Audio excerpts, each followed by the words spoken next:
Mes chers amis, bien bonjour. Aujourd'hui, on se retrouve pour un format un peu particulier puisque nous allons aborder le cas de faits historiques au travers du cinéma.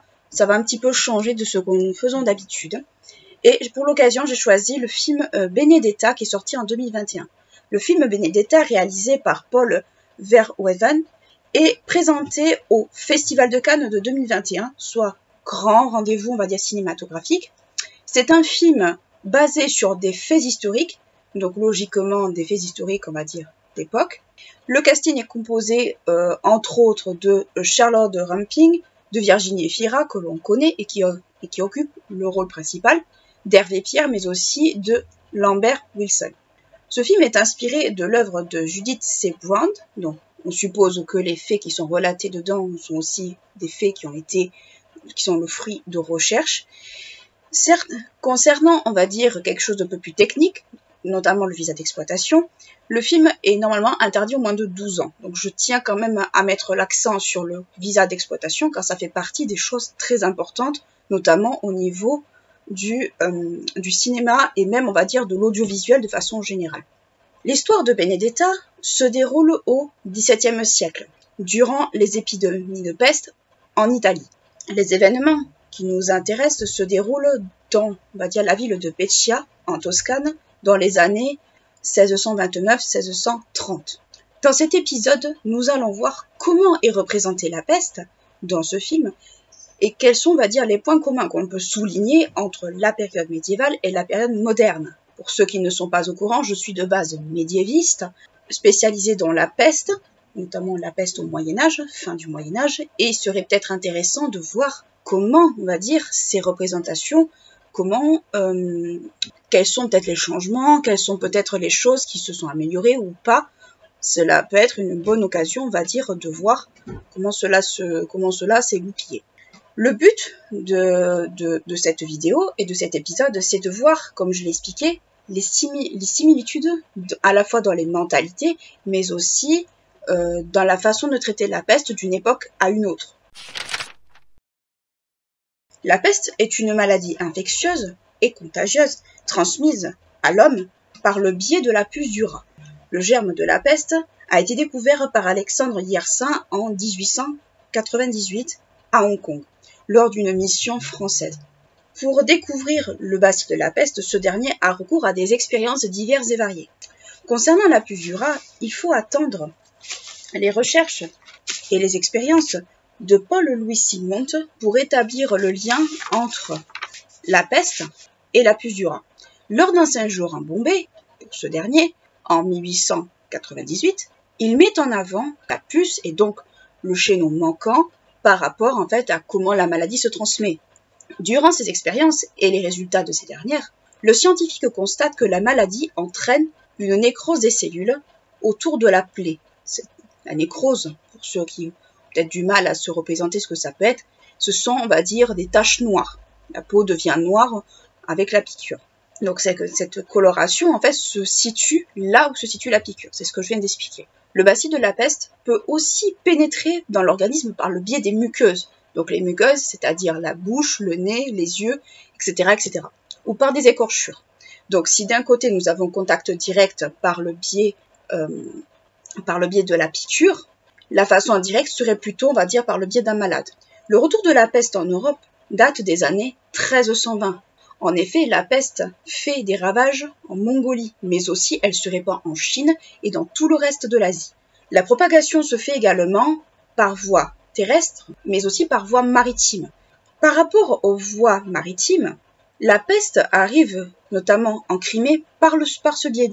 Donc, qu'est-ce qu'il faut comprendre, c'est que ce soit sur terre ou sur mer, la peste circule, étant donné que la peste se transmet par le rat, étant donné que les malades peuvent transmettre la maladie d'un point A à un point B, la peste a tendance à se répandre. Petit à petit, la maladie atteint les combattants de la Horde d'Or.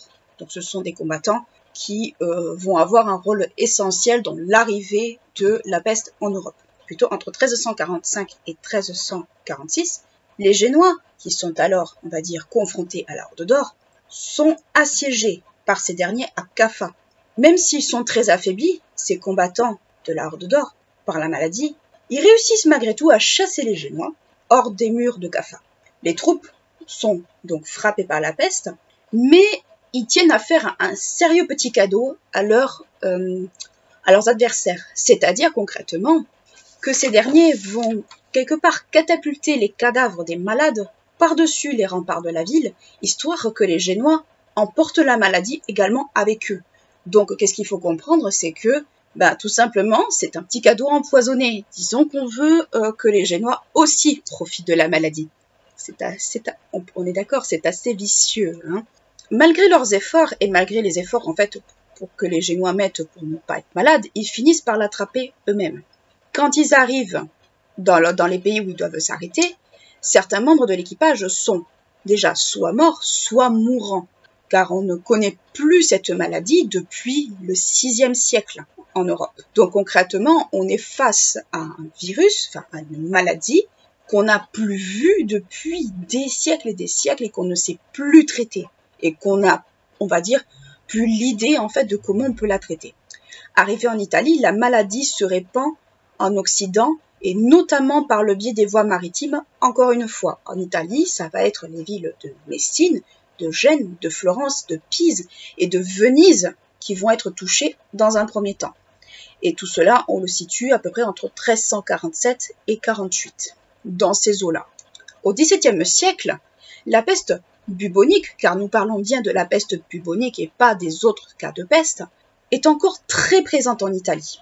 Dans le film, il est fait mention de quelques épidémies de peste bubonique, mais on ne sait pas trop où elles se situent. Mais on peut supposer que c'est encore une fois ces mêmes villes qui sont touchées. Durant la période médiévale, les intellectuels et le clergé commencent à chercher des réponses tant pour l'origine de la peste que pour sa venue. Le clergé voit dans cette maladie une punition divine pour les péchés des hommes. Dans le film, l'annonce de la peste, de la venue de la peste à Pescia, par Benedetta notamment, lors, on va dire, d'une espèce de transe, on va dire, d'une possession du Christ, qu'on suppose qu'elle a à ce moment-là, la venue de la maladie est annoncée à ce moment-là. Or, dans le film, c'est quand même assez particulier. L'annonce de la peste, en fait, se fait parce qu'on refuse de reconnaître à la sainte les stigmates qu'elle porte. Donc, en fait, c'est une punition divine, encore une fois, parce qu'on refuse de reconnaître que celle-ci est en lien direct avec le Christ. Donc, on annonce la venue de la peste comme punition divine de l'orgueil, on va dire, des personnes sur place. On peut donc se dire qu'à l'époque moderne, cette notion de punition divine est encore d'actualité. Donc, ce qu'il faut comprendre, c'est que on ne connaît pas encore l'origine de la maladie, malgré qu'il commence à y avoir des recherches qui sont faites à côté, mais on a toujours dans l'image collective cette notion de punition divine qui date du Moyen-Âge, soit de à peu près 3 siècles en arrière. Que ce soit à l'époque médiévale ou à l'époque moderne, on va chercher à apaiser la colère de Dieu. La plupart du temps, les prières sont publiques, bien souvent à la demande des autorités locales, mais ça peut être aussi par le biais d'autres choses. Le but principal est de se prémunir contre la peste. On veut apaiser la colère de Dieu avant qu'elle nous frappe. Les processions sont donc sont très en vogue au Moyen-Âge, mais on peut supposer qu'elles sont aussi très en vogue à l'époque moderne. Dans le film, on assiste à une procession en pleine nuit, mais également en plein jour, avec une forte foule, comme on peut l'imaginer, une forte foule qui y participe. Le but est d'attirer la faveur de Dieu, de s'en attirer, même si la peste n'est pas encore présente à Pescia à ce moment-là. Donc, on cherche à prévenir plus que guérir. Lors de cette procession, donc je parle toujours dans le film, on peut souligner la présence des sœurs du couvent où Benedetta fait partie. Donc, on peut supposer que les sœurs, le couvent des sœurs de Pescia, a été à l'initiative de cette procession. Cette procession se fait notamment et d'autant plus parce que, bien avant, on a souligné la présence d'une comète. Le cas des comètes, on le verra un tout petit peu plus tard, est un signe pas forcément très rassurant. Avec cette procession, on peut voir qu'à l'époque moderne, cette pratique est encore et on peut le supposer, est encore bien présente dans certaines régions. Ce qu'on peut comprendre, c'est que autant peut-être dans certaines villes, dans certaines, on va dire, grosses agglomérations, cela se fait peut-être de moins en moins, parce qu'on cherche peut-être à limiter les gros rassemblements, mais dans les petites villes, les petits villages, cela devait encore se faire parce qu'on cherche à se prémunir contre la maladie. Si le corps religieux cherche une explication dans les origines divines de la peste, les intellectuels, que ce soit au Moyen-Âge ou à l'époque moderne, cherchent également des explications. C'est notamment le cas, par exemple, des universitaires, mais pas que.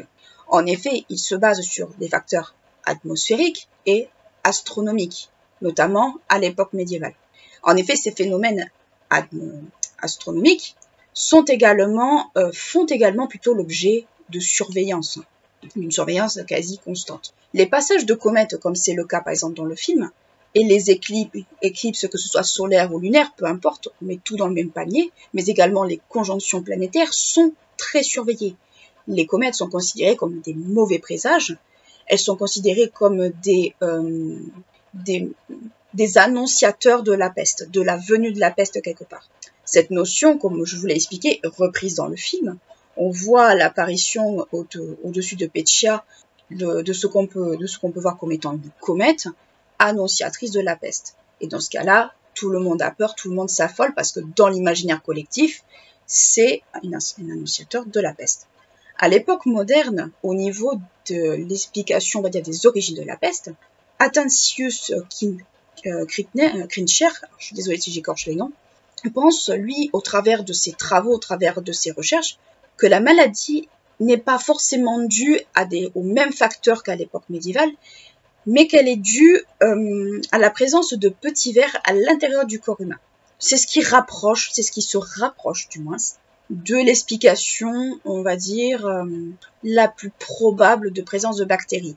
Ce que je veux dire par là, c'est que cette présence de petits vers, on peut supposer que c'est, on va dire, la représentation de ce qu'on peut considérer comme étant la bactérie de la peste.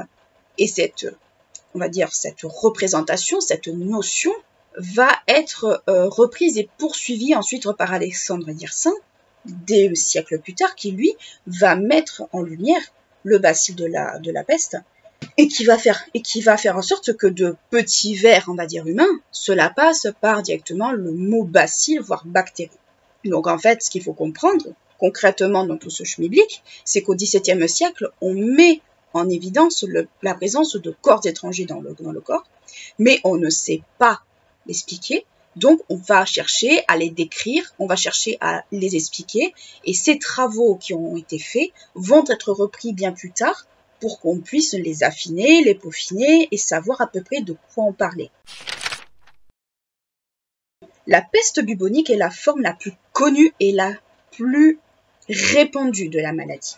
La souche responsable de la peste bubonique est la souche, ce qu'on appelle la Yersinia pestis. Donc Yersinia en hommage à Alexandre Yersin. Pendant très longtemps, cette forme de peste s'est cantonnée à l'Asie, donc quitter l'Europe pour aller sur le continent, pour aller du côté de l'Asie.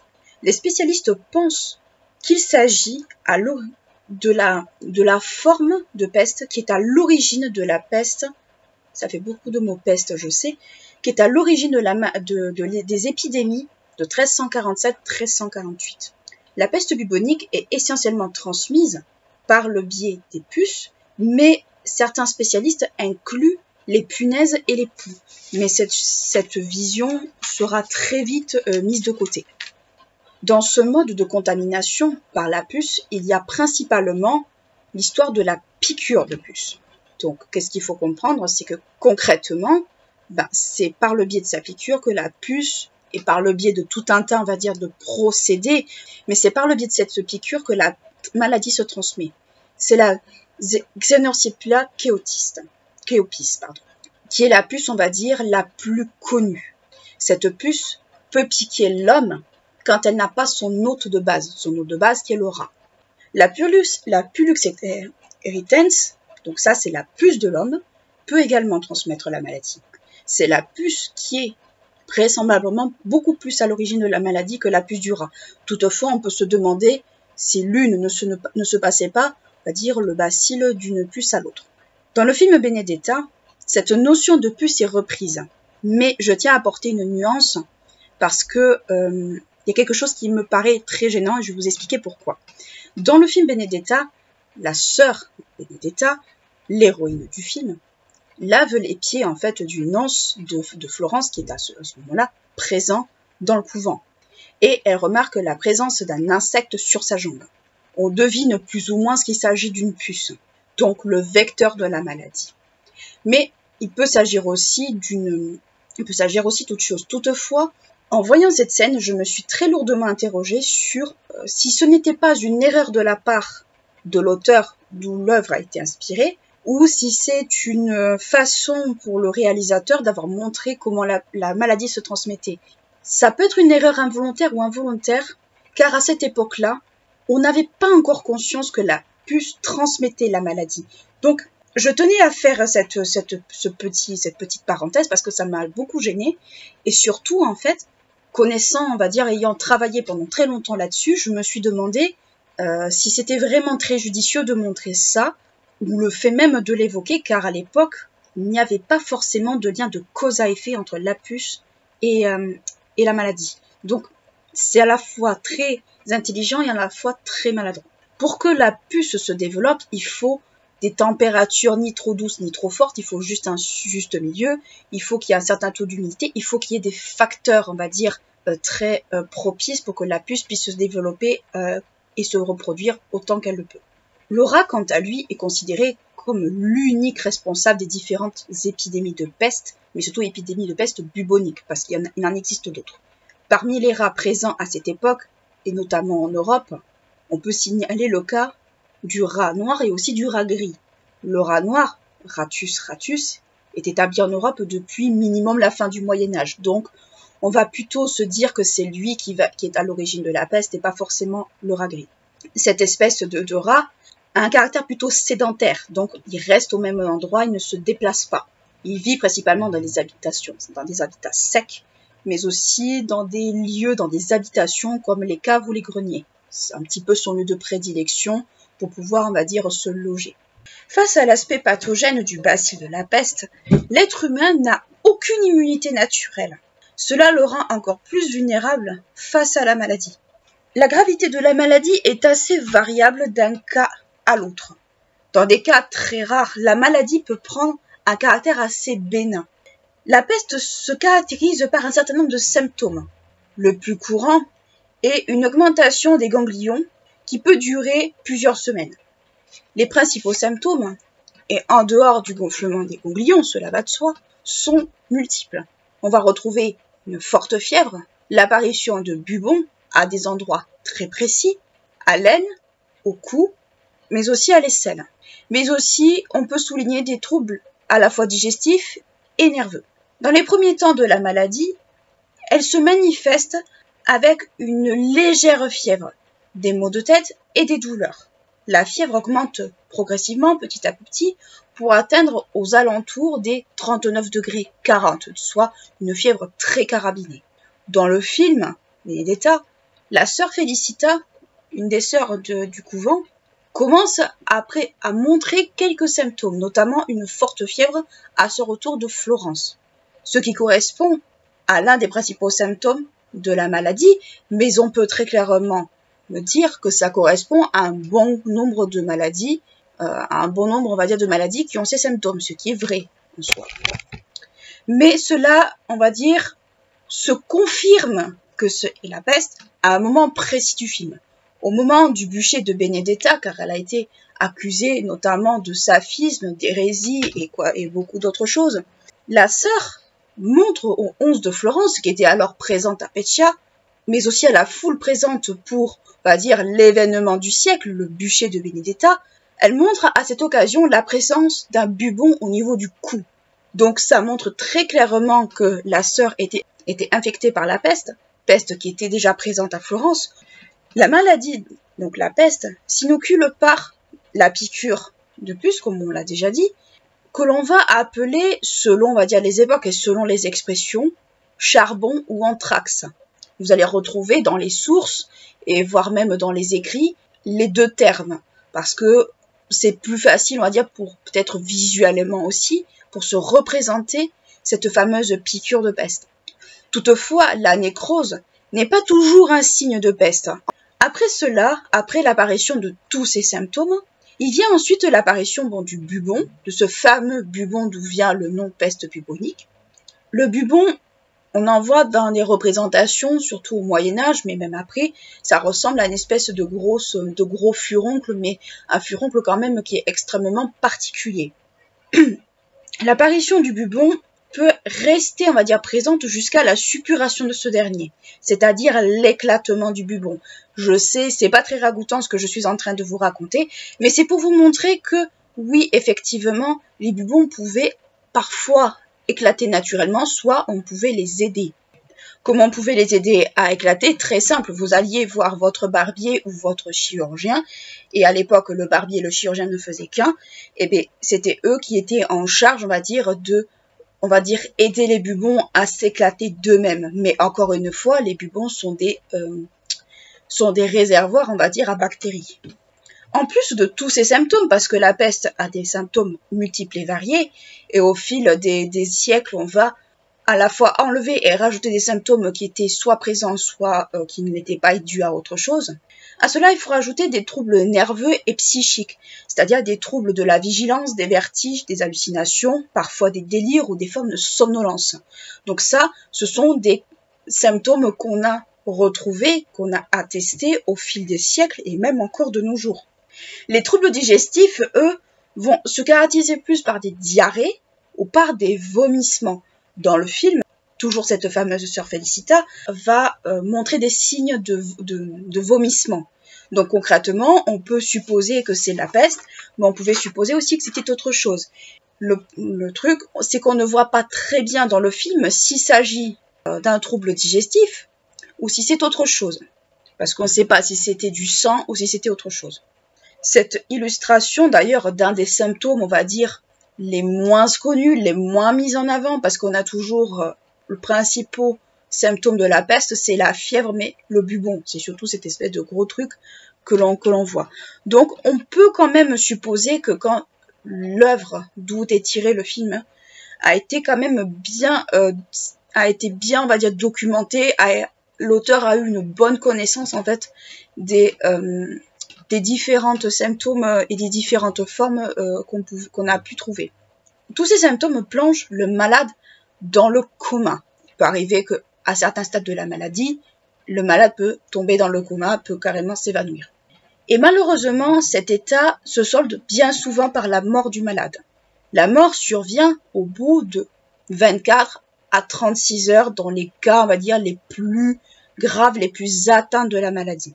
Si la maladie s'atténue et commence à disparaître au bout d'environ 10 jours, dans les cas les plus meilleurs, on considère que le malade commence à rentrer en phase de rémission à partir vraiment de ce moment-là. Après la guérison, les malades ne restent pas sans séquelles. Toutefois, ces séquelles sont quand même encore mal connues à l'heure actuelle, notamment pour le Moyen-Âge, mais on peut supposer que pour la période moderne, cela peut se confirmer, voire on peut trouver peut-être des traces, mais moi je n'en ai pas vu. Du moins, je n'ai pas vu, on va dire, dans les documentations.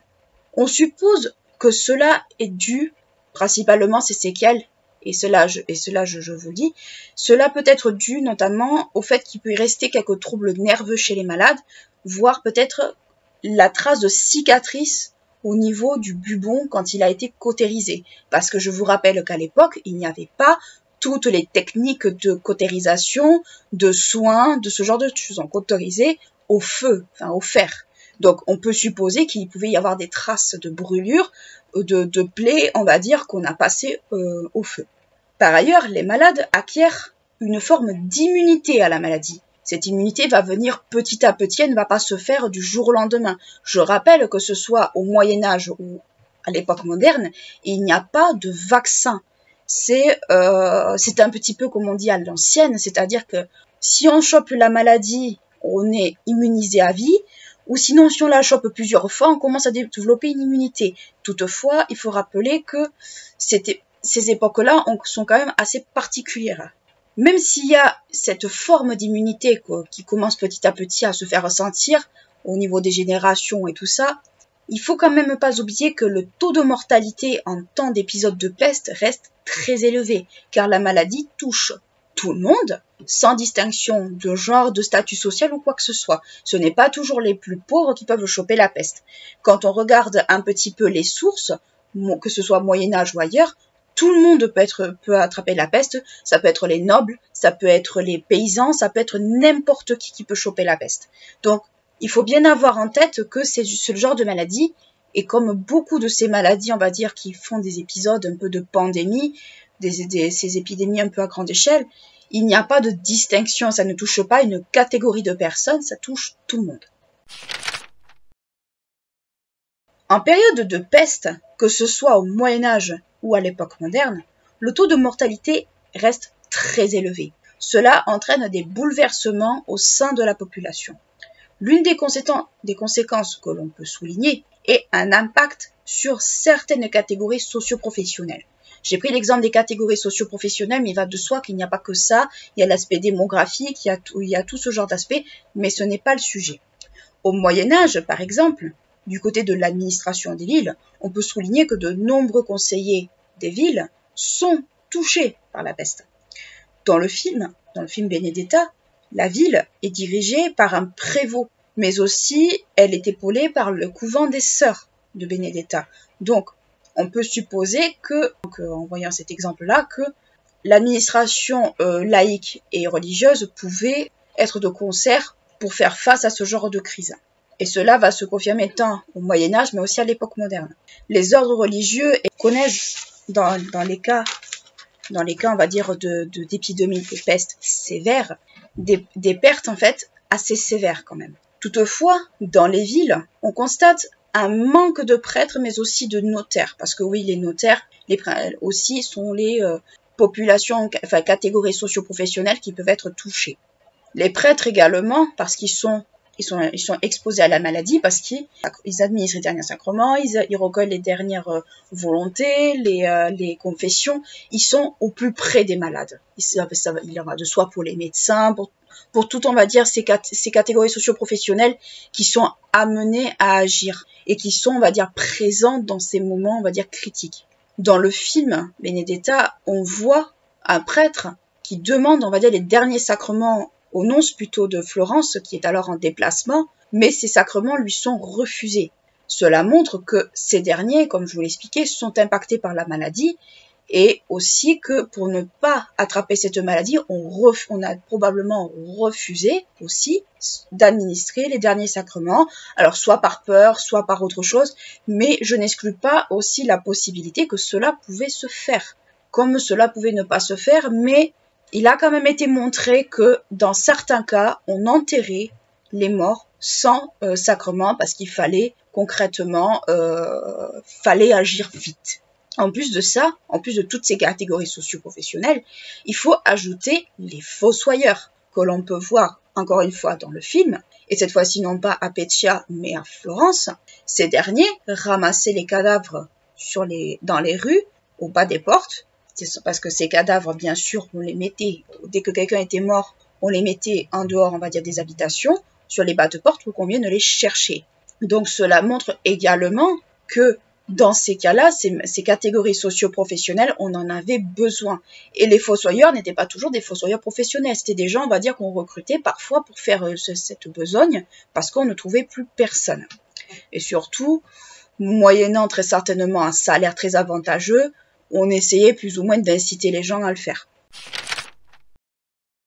Que ce soit au Moyen-Âge ou à l'époque moderne, encore une fois, ce sont les villes qui mettent en place des mesures pour contenir la maladie. Et oui, que ce soit au Moyen-Âge ou à l'époque moderne, il était question de confinement. On commence à songer à confiner, à circoncire vraiment les endroits où la maladie s'est déclarée. En temps de peste, les autorités locales doivent faire face, dans un premier temps, à la rumeur publique, que ce soit à l'époque du Moyen-Âge, mais aussi à l'époque moderne. Et ça se vérifie, même encore de nos jours, la rumeur publique a encore, on va dire, de belles années devant elle. Au Moyen-Âge, pour éviter, on va dire, que la rumeur publique ne se répande trop et fasse souffler un vent de panique, on procède à ce qu'on appelle une contrôle des correspondances. On va tout simplement essayer de voir qu'est-ce qu'un tel va raconter à un tel qui n'est pas, on va dire, dans la ville ou dans le village. Cela ressemble à une forme de contrôle des informations, nous sommes d'accord, mais également à une rétention de cette dernière. Le but, toujours pareil, et le moulin à rumeurs y est souvent pour quelque chose, c'est qu'on veut éviter cette espèce de panique au sein de la population. On veut éviter que s'il y a un cas de peste à droite ou à gauche, que cela se répande partout, ou même au sein même d'une ville, et que tout le monde fuit et que la maladie se répande partout. Donc en fait, ce n'est pas d'un côté, ça peut être bénéfique, comme ça ne peut ne pas l'être du tout. La peste et sa propagation sont connues de tous. Ça, je viens de vous le dire, que ce soit de l'administration ou de la population. Les sources de renseignement sont principalement les on-dit, le qu'en dira-t-on, comme on dit de nos jours, ou le bouche à oreille, voire les récits de voyage. Donc en fait, on peut avoir soit, on va dire, des rumeurs déformées, soit des témoignages qui attestent de la présence de la peste à un endroit, et des témoignages qu'on peut qualifier de fiables, soit on peut se demander si, comme on appelle, le bouche à oreille n'a pas tendance un petit peu à soit à oublier des informations, soit au contraire à les taire. La rumeur publique joue également un rôle important dans le fait qu'il n'y ait ou qu'il n'y ait pas une épidémie de peste. Mais encore une fois, ceci est à prendre avec des pincettes, que ce soit du côté au Moyen-Âge, que ce soit au côté de l'époque moderne ou même ailleurs, il faut toujours se méfier de ce qui est, on va dire, de l'ordre de la rumeur publique. Néanmoins, elles sont quand même validées par l'administration locale sans qu'elles soient vérifiées au préalable ou qu'on vérifie la véracité des informations données. Dans le film, il n'est pas vraiment question de rumeurs publiques à proprement parler. Toutefois, on a quand même conscience que la peste est dans les campagnes alentours. Mais est-ce que la rumeur publique a un rôle là-dedans? Est-ce que ce sont des informations vraies ou des informations fausses? C'est toujours un peu le même problème avec ce genre, on va dire, de bruit. Au Moyen-Âge, les premières mesures pour contenir la contagion sont prises à Venise et à Milan. Et oui, ce sont les Italiens qui ont mis en place les premières mesures de confinement pour contenir, on va dire, la peste à des endroits bien précis. En effet, dans ces villes, les autorités locales prennent des mesures sanitaires et l'établissement d'un système de quarantaine et de confinement des marchandises venant de l'extérieur. Et cela ne se révèle pas toujours suffisant. En effet, ce qui se passait à Venise, c'est que à Venise, le système de quarantaine est alors mis en place avec l'isolement des navires venant de l'extérieur. Sur les îlots, on va dire des îlots inoccupés. Soit dit en passant, pour l'histoire des îlots inoccupés, on laissait 40 jours, on va dire, les navires et on voyait ce qui se passait s'il y avait des gens qui étaient malades, s'il y avait quelque chose qui se passait au bout de ces 40 jours. On laissait les navires rentrer. Mais ça, c'était une obligation. Surtout que quand on voit comment Venise est un petit peu, on va dire, est faite, c'était quelque chose qui était relativement possible. Mais Venise est un cas extrêmement particulier et cela ne pouvait pas se faire partout. De façon générale, l'administration locale contrôle également les allées et venues au sein de la ville, en délivrant certains documents comme les lettres patentes et les billets de santé. Donc, l'administration locale, ce qu'il faut comprendre, et là, j'insiste très lourdement là-dessus, et c'est pour vous dire que notre passe sanitaire n'a rien inventé, nous n'avons rien inventé avec le passe sanitaire. Ce qui se passait, c'est que, et là on va le voir juste après, mais il y avait une forme d'examen avant de rentrer dans une ville ou avant d'en sortir. Quand on sortait de la ville, c'était le prêtre qui nous examinait, voir si on n'y était plus malade, et si on n'était plus malade, on avait droit, on va dire, à une espèce de laissez-passer qui nous permettait d'aller d'un point A à un point B. Et pareil, on va dire, pour quand on voulait rentrer. Mais ça, nous le verrons juste après. Au milieu du XVe siècle, les lettres patentes maritimes de santé, parce que oui, les bateaux devaient aussi montrer patte blanche, sont délivrées dans les ports maritimes les plus importants. Cette lettre, donc ces documents, devaient être montrés à chaque escale qu'ils faisaient.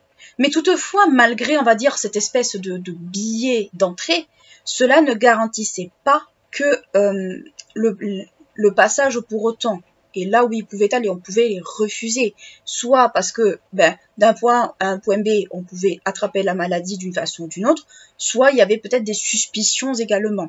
On ne sait pas, à ce niveau-là, il n'y a pas forcément, on va dire, de documentation. Les lettres patentes concernaient les navires, mais concernaient aussi les piétons, et pareil pour les billets de santé. Le billet de santé est créé à partir du XVe siècle. Donc, autrement dit, toute la documentation qui vous permettait de circuler d'un point A à un point B, notamment si vous veniez là où il y avait des épidémies de peste ou ailleurs, cela vous permettait de circuler, mais ce n'était pas, on va dire, quelque chose qui vous garantissait tout. Et surtout, c'est le XVe siècle, donc la toute fin du Moyen-Âge, qui a mis en place ce genre de choses. Donc en vrai, c'est à partir, on va dire, de cet instant-là, qu'on va être peut-être beaucoup plus rigoureux dans le contrôle de la circulation. Ce document, comme je vous l'expliquais, doit être présenté aux gardes qui gardent les portes de la ville si l'on souhaite rentrer ou sortir de la ville, c'est ce que je vous ai expliqué précédemment. Le billet de santé est délivré par les autorités locales de la ville ou de la ville qui n'est pas contaminée par la peste, cela va de soi. Pour assurer le bien fondé, on va dire du bien fondé de la rumeur, parce que, encore une fois, la rumeur fait un petit peu loi dans ces cas-là, et parce qu'il n'y avait pas, on va dire, de télévision, ce genre de choses, et pour ne pas provoquer, on va dire, un gros vent de panique au sein de la population, les autorités locales procèdent à des expertises. Et là, ne voyez pas les experts Miami ou ce genre de choses, je vous rassure de suite, ça n'était absolument pas le cas. Ce sont plutôt des enquêtes administratives ordonnées par les autorités locales qui vont devoir démontrer que la provenance de la peste n'est pas de chez eux, mais plutôt lointaine. Pourquoi? Parce que il pouvait arriver que la propagation de la peste soit le fruit d'imprudence, on va dire, des individus. C'est-à-dire des gens qui circulaient sans avoir été examinés, sans avoir... En fait, ça venait plus, on va dire, de comportements presque, on peut qualifier d'égoïstes de la part de certaines personnes. Dans le film, c'est la venue, on va dire, du nonce de Florence qui est à l'origine de la venue de la peste de Pescia. Donc, même pas, on va dire, des voyageurs, des pèlerins, quoi que ce soit, c'est carrément une autorité de l'Église qui vient amener la maladie dans la ville. On peut supposer, avec cet exemple, mais on peut en citer peut-être beaucoup d'autres, en dehors, on va dire, du cinéma, on peut supposer que cela pouvait se faire aussi de cette manière-là, et pas forcément par le mendiant de la ville qui n'est pas loin et qui vient demander refuge. La période moderne contient, et c'est la différence peut-être avec la période du médiéval, contient une documentation des archives beaucoup plus intéressante par rapport à la période médiévale, surtout pour la période du XVIIe et XVIIIe siècle. Pourquoi cette période est peut-être plus riche par rapport à cela? Parce que au Moyen-Âge, étant donné que les gens mouraient énormément et à tour de bras, la documentation a été soit perdue, soit inexistante. On n'avait pas des fois le temps d'enregistrer les morts dans les familles ou des choses comme ça. Tout se faisait rapidement, donc on n'avait pas, on va dire, le caractère consciencieux d'enregistrer tout. Avec, on va dire, la période moderne, les choses ont commencé à un peu plus s'affiner, à être un peu plus, on va dire, pointues, et du coup, ça permet pour le chercheur de faire, on va dire, des recherches plus approfondies sur le sujet pour cette période-là. Notamment pour les archives municipales, de quelque forme qu'elles soient, ça permet surtout, en vrai, de pouvoir faire des recherches plus poussées. Toutefois, il faut quand même ne pas oublier que que dans des cas, on va dire, extrêmes d'épidémie, cela ne pouvait peut-être ne pas se faire.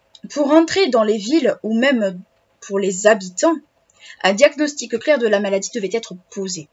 En effet, les autorités locales commencent à chercher à se prémunir contre la maladie. Dans le film Benedetta, avec l'annonce de l'arrivée de la peste à Pescia, Benedetta demande au prévôt que l'on ferme les portes de la ville. Alors, oui, normalement, c'est plutôt, on va dire, le prévôt qui aurait dû s'en occuper, et pas la sœur. Mais comme cette dernière a une influence et une particularité qu'on verra un petit peu plus tard, on aura tendance un petit peu plus à vouloir l'écouter. Le personnage se pose en figure d'autorité par rapport au prévôt, à ses sœurs et au reste du village. Pourquoi? Parce que cette dernière est vue limite presque comme une sainte. Nous le verrons un peu plus tard pourquoi. Or, au moment où le nonce de Florence se voit refuser l'ouverture des portes de Pescia, le prévôt lui fait comprendre très clairement qu'il ne rentrera dans la ville que s'il est examiné par un médecin. Cette précaution est également, on va dire, présente au Moyen-Âge. Donc, on peut supposer que cette précaution est quand même restée dans les mœurs, à certains endroits plus qu'à d'autres, pendant la période moderne. Pourquoi cette précaution est prise? Parce que tout simplement, s'il y avait pestiféré, on ne vous laissait pas rentrer. Pour laisser circuler dans la ville n'importe quelle personne, on va dire, qui est soit dans ses murs, soit qui ne l'est pas, ou s'il y a un quelconque doute sur une personne, malade ou pas, on va quand même chercher à établir un diagnostic clair de la maladie. Pour établir un diagnostic clair de la maladie, cela n'est pas une chose aisée, car les premiers symptômes de la peste, comme je vous l'ai déjà expliqué, sont des symptômes à peu près communs à d'autres maladies. Donc, distinguer une mauvaise grippe d'une peste pouvait être pas vraiment chose aisée. Pour distinguer la peste des autres maladies, les contemporains, et surtout au Moyen-Âge, les contemporains guettent les symptômes les plus connus de la peste. Ça va être les charbons, donc ce que je vous expliquais, les nécroses, mais ça va surtout être la recherche de bubons, parce que c'est l'un des principaux symptômes de la peste, pour ne pas dire que c'est le symptôme de la peste bubonique à proprement parler. L'un des autres symptômes qu'on va guetter, ça va être aussi les troubles nerveux. Alors, trouble nerveux, ce que je n'ai pas précisé tout à l'heure, mais je le précise maintenant, le trouble nerveux peut être un symptôme de peste comme il peut ne pas l'être. Vous avez des troubles nerveux dans d'autres maladies également. Mais c'est vrai que c'est un trouble qu'on va associer à la peste parce que c'est un trouble qu'on va retrouver à peu près partout ou dans certaines maladies particulières. Et je vais rappeler, là je fais le disclaimer parce que je l'ai oublié, le terme peste est utilisé pour toute maladie qu'on ne connaît pas. Ce n'est pas spécial à la peste bubonique, notamment au Moyen-Âge, mais ça va être des maladies qu'on ne va pas connaître, hormis le choléra, la petite vérole ou ce genre de choses qu'on connaît bien. On va qualifier de peste des maladies dont on n'a pas forcément une connaissance poussée. Je ferme la parenthèse, mais c'est important qu'on la fasse. À cela, il faut ajouter les vomissements. On va chercher aussi à guetter le signe de vomissement, qui peuvent être aussi le signe d'autres maladies, mais ça reste quand même pas chose aisée. On peut également souligner la mort rapide du malade en quelques heures après avoir contracté la maladie. Donc, ce que je vous expliquais, entre 24 et 36 heures, après, on va dire, avoir la maladie, certaines personnes mourraient extrêmement rapidement. Faute de soins, bien, cela va de soi. Cela fait partie des caractéristiques et des aspects des épisodes de peste, des épidémies de peste. Ce sont on va dire, les symptômes qu'on va le plus guetter en temps de période de peste assez sévère. On surveille encore plus l'entourage du malade. C'est-à-dire que, personnalité importante ou pas, on va quand même surveiller s'il n'y a pas un malade dans le lot ou si ce n'est pas la personnalité en question qui est malade elle-même.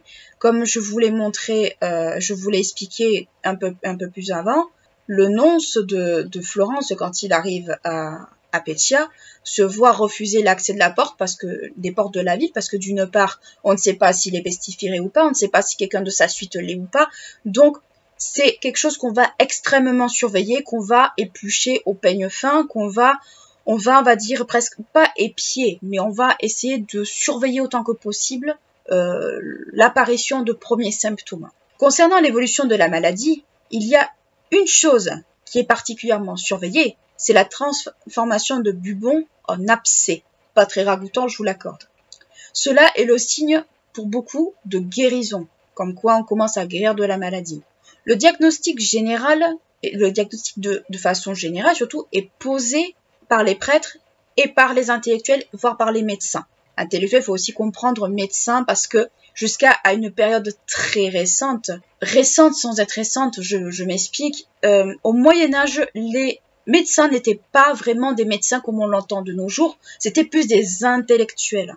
Ce qui ne rendait pas toujours forcément facile l'administration de soins. Avec, on va dire, la période moderne et toutes les avancées, la médecine commence à devenir un peu plus pointue, mais pas aussi pointue, on va dire, qu'on le souhaiterait. Donc, on peut guérir de certaines maladies, on peut sauver des gens parce qu'on affine les traitements, parce qu'on prend des mesures différentes du Moyen-Âge, mais il ne faut pas oublier qu'il y a certaines maladies qu'on a encore beaucoup de mal à soigner à cette époque-là, et la peste n'en fait pas forcément exception.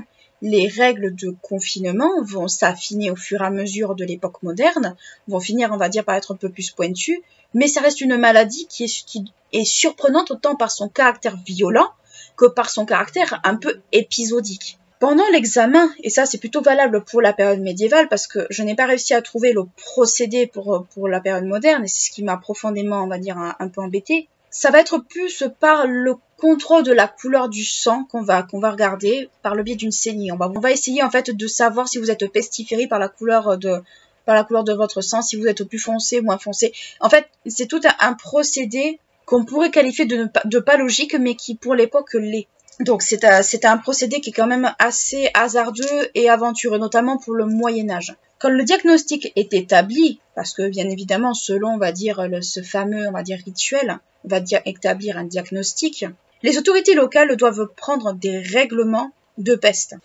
Ça va être valable un peu pour tout le monde. En effet, des mesures exceptionnelles sont prises pour contenir la maladie, ça je vous l'ai expliqué, mesures de quarantaine et tout ce qui va avec. Toutes ces mesures ont pour principal but, encore une fois, d'organiser le mieux que possible la vie de la population. Parce que oui, on ne confine pas pour le plaisir, on confine parce qu'il faut le faire, et on va faire en sorte que la population ne pâtisse pas trop ou pas énormément de ces conditions-là. Ces mesures sont d'abord assez générales, et elles n'ont pas vocation première de combattre la peste, mais plus de s'en prémunir. Toutefois, on cherche petit à petit à perfectionner les méthodes, avec notamment les méthodes d'isolement. D'isolement, comprendre surtout l'isolement des malades. Dans les mesures d'isolement et de protection contre la maladie, on peut souligner par exemple la fermeture des portes des villes. Ça, nous l'avons vu tout à l'heure quand Benedetta a demandé à ce que les portes des villes soient fermées. Les portes de la ville soient fermées.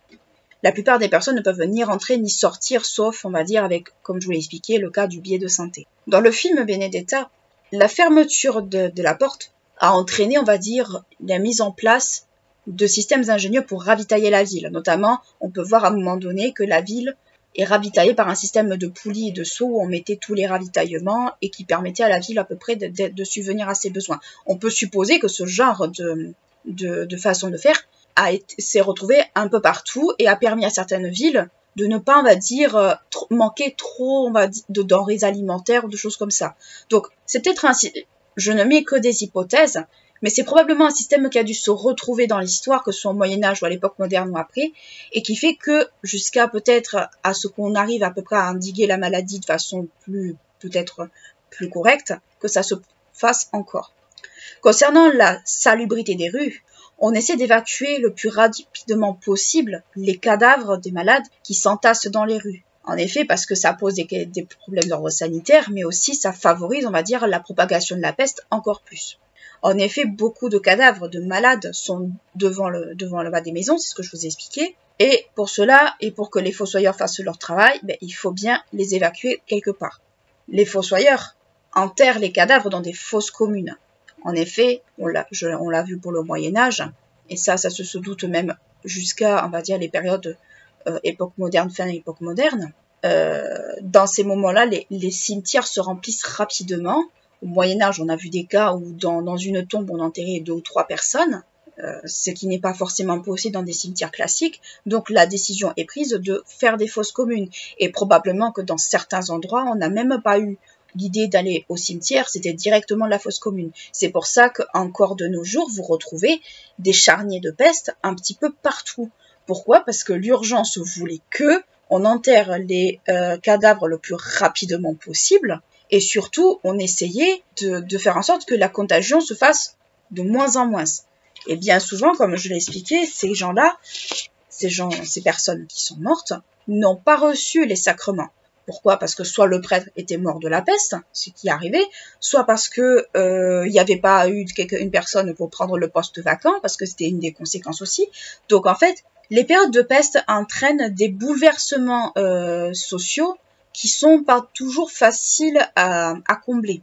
Concernant les méthodes de désinfection, on a recours, que ce soit au Moyen-Âge ou à l'époque moderne, certaines se retrouvent des deux côtés. On a recours à plusieurs choses. On a recours à la chaux.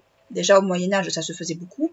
C'était les murs, c'était tout qui était recouvert à la chaux. Les parfums, à un moment donné, parfums, encens et tout ce que vous voulez.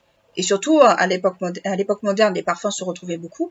Mais on a recours, et là c'est des deux côtés, au feu. On brûlait tout ce que les malades touchaient, ou tout ce qu'ils avaient potentiellement touché, tout ce qui était à eux. Les draps, les vêtements, tout était brûlé. On ne cherchait pas à savoir ce qu'ils avaient touché, pas touché, tout au feu. Dans le film, lorsque la sœur Félicita est déclarée ou a déclaré les premiers symptômes de la maladie, le nonce de Florence ordonne quoi? Que l'on brûle toutes choses qu'elle a pu toucher ou toutes les affaires qui étaient à elle.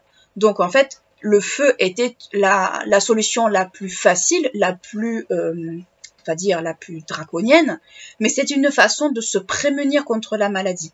Pourquoi? Parce qu'il n'y avait pas de système de désinfection comme on a maintenant. C'était le feu, c'était les parfums, les encens, tout ça, c'était la chaux à une époque.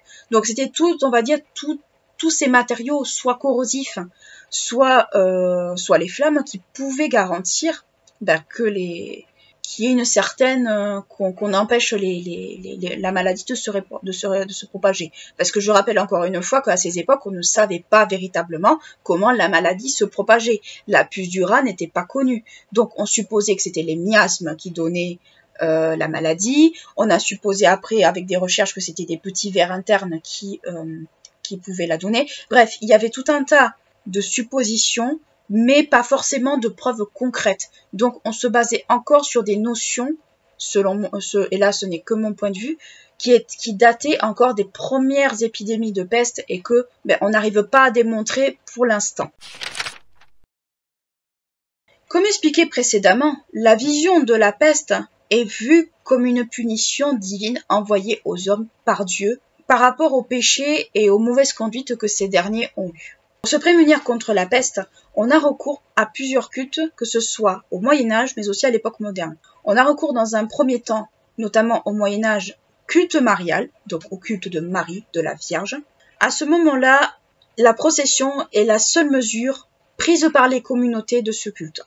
Du culte, on va dire, de Marie, ça va être le culte de la Vierge, il y en a beaucoup. Il y a beaucoup, on va dire, de couvents qui vénèrent la Vierge d'une certaine façon. Mais c'est quelque chose qui va se retrouver.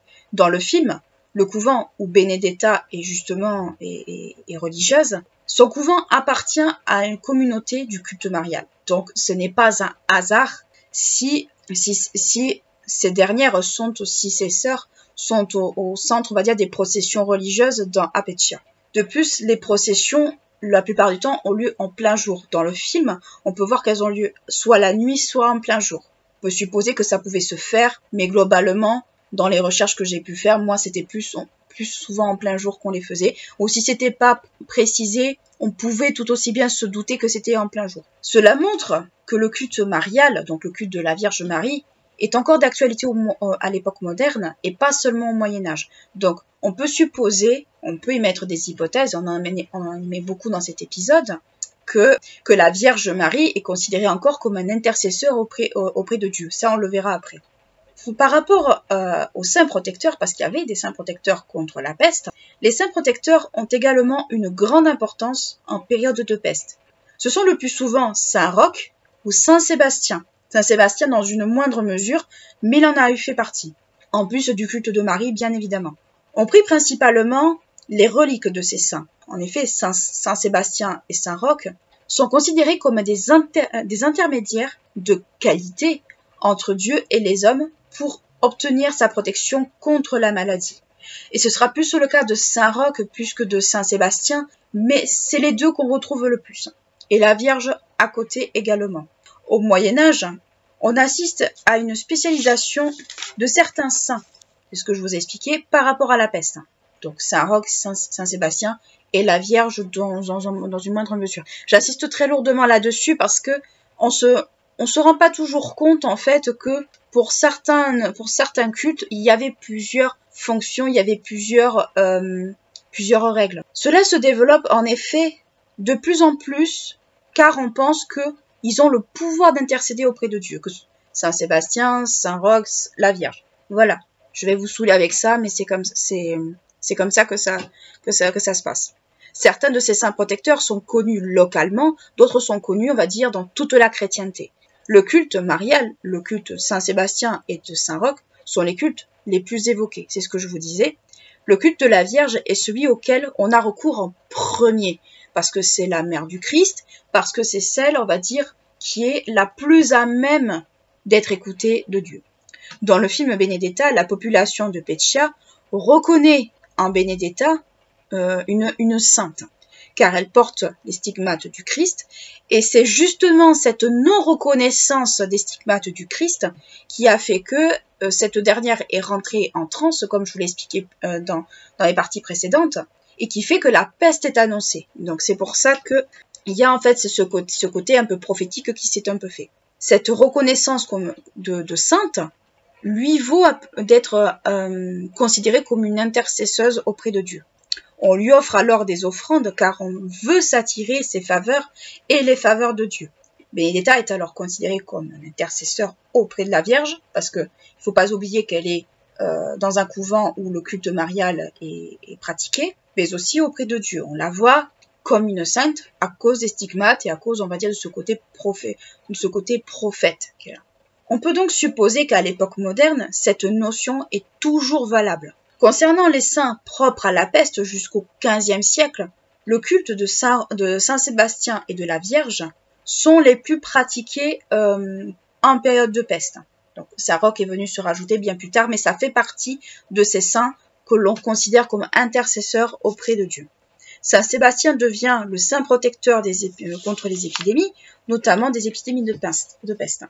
Si le culte de Saint Sébastien est adopté plus facilement, celui de Saint-Roch met beaucoup plus de temps à s'établir et à s'imposer. En effet, celui-ci commence à se répandre réellement que pendant la seconde moitié du XVe siècle. Donc concrètement, ce qu'il faut comprendre, c'est que tout ce côté saint protecteur, intercesseur auprès de Dieu va prendre plusieurs formes et va concerner plusieurs saints à proprement parler, et pas seulement la Vierge et Saint Sébastien, mais bien plus tard, il va y en avoir d'autres. Ce côté intercesseur, ce côté saint protecteur, on peut supposer qu'il est toujours valable au XVIIe siècle et que tant qu'on n'a pas une explication plus scientifique, si je peux dire ça comme ça, on va avoir toujours tendance à se tourner vers ces entités religieuses qui rassurent la population, qui entraînent en fait une forme de quiétude sans vraiment en entraîner une. On va plutôt voir en ces saints des protecteurs.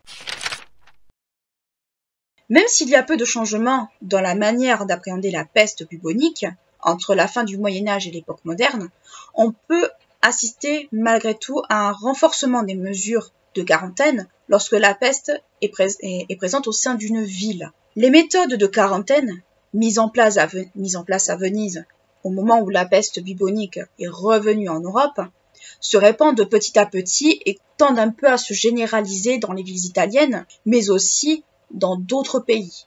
On peut supposer que le système de mise en quarantaine qui avait été mis en place à Venise s'est répandu, a atteint d'autres pays, comme par exemple la France. Je rappelle, je vais m'éloigner un peu du sujet, mais c'est pour vous montrer un peu, la peste de Marseille, quand elle est venue dans les années 1720, on a ordonné en fait à ce que la zone soit confinée. Donc, si on donne cet ordre-là, c'est parce qu'on sait très clairement que ces mesures-là ont été efficaces ailleurs, ont été mises en place précédemment et ont montré, même s'il y a toujours des failles, ont montré une forme, on va dire, d'efficacité. Au même titre qu'à la fin du Moyen-Âge, on va chercher à apaiser la colère de Dieu, car il a envoyé la peste pour punir les hommes. À la fin du Moyen-Âge et jusqu'à la période moderne, donc la peste ravage l'Europe en faisant ainsi des dégâts un peu partout. La maladie revient par vagues et par résurgence. C'était le cas à la fin du Moyen-Âge et c'est aussi le cas à ce moment-là. La peste, on va dire, où Benedetta est présente, c'est la peste qui est entre 1629 et 1630. Je rappelle les dates, mais c'est pour vous montrer que la maladie s'est répandue partout. Pour vous donner un ordre d'idée, au Moyen-Âge, elle revenait tous les 10-15 ans, parfois, beaucoup, peut-être des fois beaucoup moins, et après ça tendait un petit peu à revenir de moins en moins. Le truc, c'est que dans certaines zones, elle revenait beaucoup plus qu'à d'autres. Des fois, c'était tous les ans, des fois, c'était tous les 2 ans, tous les 3 ans, ce qui faisait que la population n'avait pas le temps de se renouveler et pas forcément le temps, on va dire, de se remettre des dégâts. Dans le film, la vision qui nous est donnée de la peste montre qu'il y a quand même eu une certaine documentation de la part de l'auteur de l'œuvre dont le film est tiré, mais aussi qu'il y a une forme, on va dire, de recherche. On voit quand même dans ce film-là qu'il y a eu des recherches au niveau ne serait-ce que des confinements, que des méthodes en fait d'époque, les processions, tout ça. Donc on voit quand même qu'il y a eu une forme de recherche derrière, ce qui est lourdement appréciable. Et surtout, on voit qu'il n'y a pas confusion. Alors, je vous le redis, moi, ce qui m'a profondément gênée, c'est le fait qu'on montre, on va dire, que la puce est à l'origine de la peste. Vous allez me dire, mais le nonce dans le film n'est pas malade. Oui, mais rien ne vous garantit que derrière, il ne l'aurait pas été. Donc, ce qui m'a un petit peu gênée, c'est un peu ça. C'est le fait qu'on montre, on va dire, justement, ce chaînon manquant dans la contamination rat et humain, alors qu'à l'époque, on n'en avait aucune idée. Donc je pense que c'est une maladresse très involontaire. Peut-être qu'il n'aurait peut-être pas fallu la montrer si on voulait être vraiment très fidèle se calquer un petit peu sur l'époque, mais ça reste quand même une représentation de la maladie qui reste assez fidèle. Je vous remercie de m'avoir écouté pour cet épisode. J'espère qu'il vous aura intéressé, qu'il ne sera pas non plus trop long. J'espère que vous aurez appris des choses, on va dire, sur la peste, même si ça a déjà été traité. Je tenais quand même à faire ce parallèle entre la représentation cinématographique de la peste dans un film et ce qui est réellement la maladie. Pourquoi? Parce qu'il ne faut pas avoir une vision fantasmée de cette maladie. Ça reste des événements qui se sont réellement passés. Et surtout, il faut quand même avoir conscience que ce genre d'épidémie, ce genre de maladie, si aujourd'hui maintenant se soigne, à ces époques-là, ne l'était pas. Toutefois, il ne faut pas oublier que le film relate des choses romancées, relate sous fond, on va dire, de faits historiques, je parle bien, sous fond de faits historiques, et des faits historiques qui ont été réadaptés, bien sûr, parce que le but n'était probablement pas de faire un roman historique à proprement parler, ou de faire une biographie, ce qui est normal, mais je trouve quand même que la façon de traiter est quand même intéressante, je trouve que la façon de faire est très intéressante, et si on se renseigne un peu sur Benedetta, on voit qu'il y a certains aspects de sa vie qui ont été mis en valeur, qui ont été accentués. Donc, ça reste un film que je trouve intéressant si on s'intéresse un petit peu à ce genre de thématique. Moi, c'est la thématique de la peste dans le film qui m'a intéressée parce que j'en suis spécialiste, mais ça peut être tout à fait autre chose. Donc, j'espère que la vidéo vous aura intéressé, qu'elle vous aura plu. Je vous dis à très bientôt pour une nouvelle vidéo.